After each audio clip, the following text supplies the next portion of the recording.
pag-iibig kung mahalaga ang kaligtasan ng ating katawang lupa. Mahalaga ang kaligtasan o kasiguruhan ng ating buhay sa sanglibutan. Higit na mahalaga ang kaligtasan ng ating kaluluwa.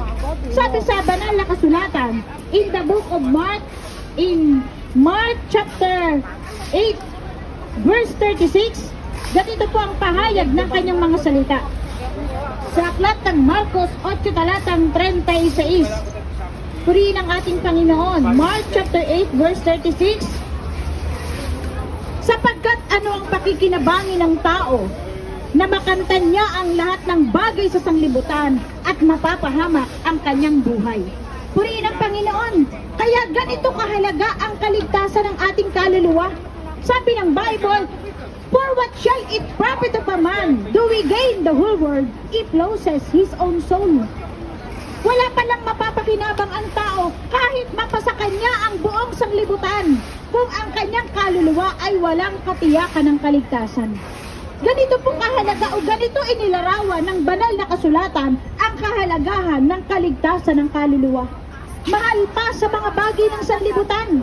Sabi nga ng Bible, wala tayong maibabayad sa kaligtasan ng ating kaluluwa sapagkat ang kaligtasan ng kaluluwa, mahal ang ipinambayad ng Panginoon.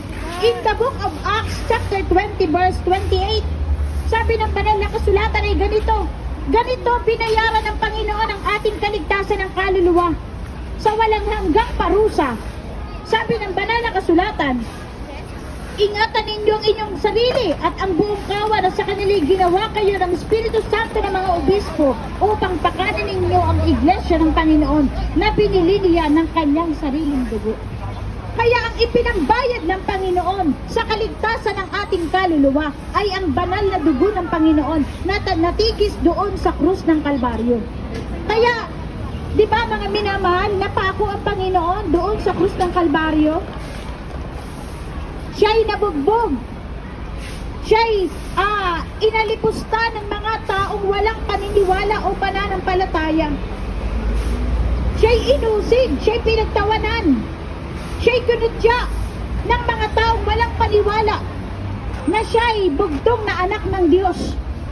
Kaya mga minamahal, nang siya'y nasa kalagayang tao, dahil kailangan niya magkatawan tao para tayo mailigtas.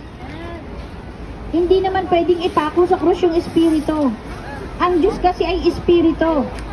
Ngayon, ang ating Panginoong Jesucristo bilang Espiritu, hindi siya pwedeng ipako sa krus. Kailangang mabubuo ang kanyang dugo doon sa krus ng Kalbaryo para sa katubusan ng ating mga kasalanan. Kasi walang sapat na ipambabayad sa ating mga pagkakasala. Tayong lahat ay makasalanan, sabi sa Romans chapter 3 verse 23, for all have sinned and no one comes short to the glory of God. Lahat ay nagkasala. Ang katunayan, walang matuwid sa atin kahit sino sa atin. Sa Romans chapter 3 verse 10, gaya ng nasusulat, walang matuwid, wala kahit isa. Basahin natin mga minamahal sa Romans chapter 3